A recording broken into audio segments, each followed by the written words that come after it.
great. We've got wetsuits flying, the camera crew are a little shaky on their feet. I'm having a high time sitting on the side of the boat whilst the wake goes past. Hey, thanks for joining GinaTV today. We're heading into Lochmara Cafe where we're going to meet Ken. And Ken is the boatman. Let's see what he does. He loves his work and we're going to talk to him. Join me. Well, I'm Ken. I answer to Ken, put it that way. I'm often called many different names, but they all work for me. And what do you do here? What do I do? It's easier to tell you what I don't do.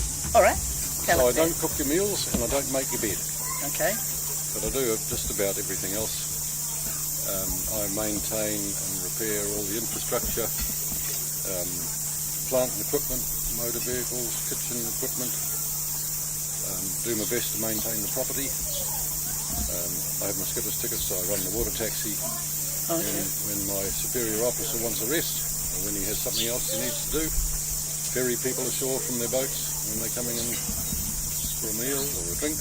That's the bit that I know you from. That's the public me, yes. Yeah, you're the boatman. Yeah, the jetty boy. The jetty boy. Yeah, that's part of it. So I do.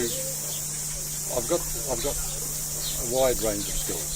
Okay. Do you like your job? No, I love my job. Oh, you love your job. Tell me why. I love the job. Why do I love my job? I used to have my own business. Just ruining it. No. I used to have my own business for 30 years, high pressure business, and I'll tell you what, I woke up one morning and literally thought to myself, I hadn't met anyone lying in the hospice wishing they had more money in the bank. And I made a plan, and I sold everything I owned, bought a boat, came across Story Channel and disappeared into the wilderness. Okay. So I lived on the boat for 2.5 years and unwound, because I was really peopled out. And it was very, very liberating. I ate fish, I grew vegetables ashore in fish bins and buckets, and concerned myself with living. Right, and what did you learn? I learnt to enjoy my own company. The things that I enjoyed most was interacting with nature. So I was part of their environment, birds in particular, but we can put dolphins in there and other things. The birds were amazing. You know, I became literally part of their family, or they part of mine.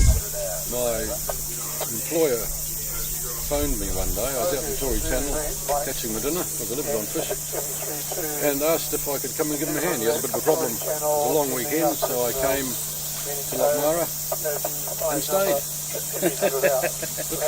literally stayed. That was 5 years ago. I mean, this is my office. So tell me, what do you see as your strengths?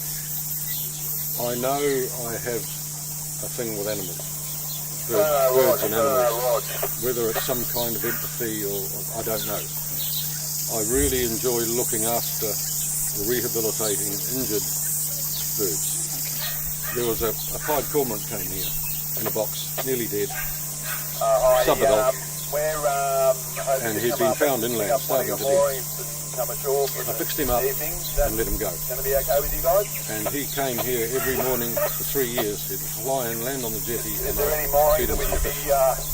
Every morning. That's fantastic. And he could pick me out of a crowd of 40 people. He'd just walk through them and he'd find me and he'd beg. Well, now he's brought in his family. Really? And they gather on the foreshore here and we feed them fish. And how long ago was that? That was 4 years ago. So that's 4 years he's remembered you and Yes. he's come back. And Yep. so that is that's very And you know, that's really special. connecting. Yeah. Very connecting. This is just a wild animal. So stuff like that. I mean, So very empathetic. Yeah. yes, there's something. And a some connection kindness, there. obviously. And I love it. You know, I think it is a strength that I have. And it would be selfish of me not to use it. You're obviously a good organiser. You can plan things and be down on the jetty when people are coming in, so you've got vision that you can see what needs to be done. Oh well, it's all communication. You know, as I say, I've got VHF, UHF, and people shout. So I know what's happening during the day. People call in when they're coming on boats generally. Yeah. Look at you, you've got noise here, noise there. I'm live for sound. Excuse me a You second. sure are. Go ahead. I was just double checking. You did say you were going to bring the pig food out. I forgot. Sorry, yes, I'll be right up. Thank you very much. Let's go.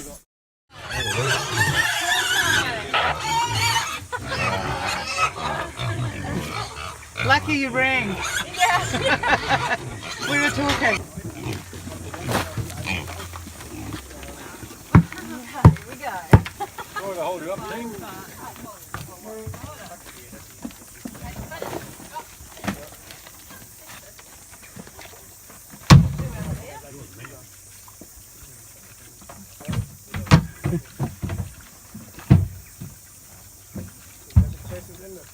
So anything you didn't eat for lunch, there we go. It's all good. I mean, there's nowhere in the world I don't have to be. And if I didn't want to be here, I wouldn't be here. Sure. So it's the place. So you've that chosen to live and be here. Well, Do you live here? I chose to stay. I live here. Yeah, Yep. yeah. This is what I see every morning when I wake up. Yeah, nice. And it's glorious. It's not too different from being on the boat. Yes, yeah. Just that it's not moving. Yeah, and it's going to be where you left it the night before. Precisely so, yes. More often than not. Yeah. Have you got anything that you know, like you've got to work with people here? Yes. And that's okay? You know, at the end of the day, I work long hours. At the end of the day, you're like this sometimes. You know, show me a job where you're not. Of course. And there's parts of the day when it's just wonderful. But yeah, we've got to get along with people. We're in the hospitality business. We need to welcome them and make them feel good. And when they go away, we want them to say nice things about us. Of course. Yeah. So even sometimes when you're grinding your molars, you're still smiling. You know, everyone has things in a job that's unpleasant. Well, you suck it up and you do it, and you make it fun, and take pride in doing it well. I think really that's the trick. That's the key for you. Yeah. It's a really strong ethic and a strong value. Absolutely. Yeah. Yep. There's no point in doing something badly. Mm-hmm. I think what's the point? What is the point? Yeah. So when you leave here and you go off onto your ship again, I'm going to retire in 103 days. 103 days, but who's counting? I'm going to retire again on another boat, Yeah. and go adventuring, because I think I alluded earlier. You know, you're a long time staring at the lid. And let's hope you're not staring at the lid. You know, there's too many people I've seen say, I wish I'd done this and I wish I'd done that, and if only I'd done something else. Well, you're better off to do it really than to whine about it when you find you can't. Yes, of course. Yeah. Otherwise it's just tragic. I mean, terrible thing to wish you'd done this and wish you'd done that. Yeah. There's more things to be enjoyed. There's, you know, you want to climb into life right up to your armpits. And having a job you love is one way to do that, isn't it? Absolutely. Yeah. I mean, that's part of the enjoyment of life, is loving what you do. Yes. It's critical. You know, I learned that lesson years ago. Yeah. There's no point in sticking to something you don't like. Yeah. Life's too short. It is. So for you, what's work? For me, what's work? I don't work. I just live.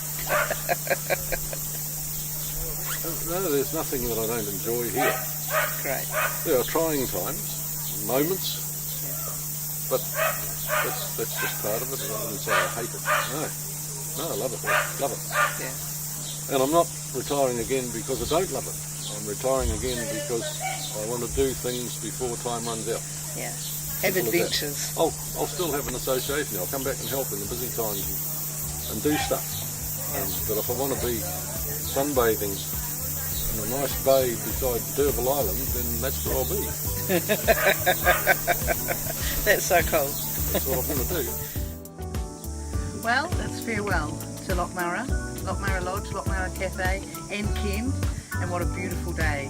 Absolutely magic. Thanks for joining us.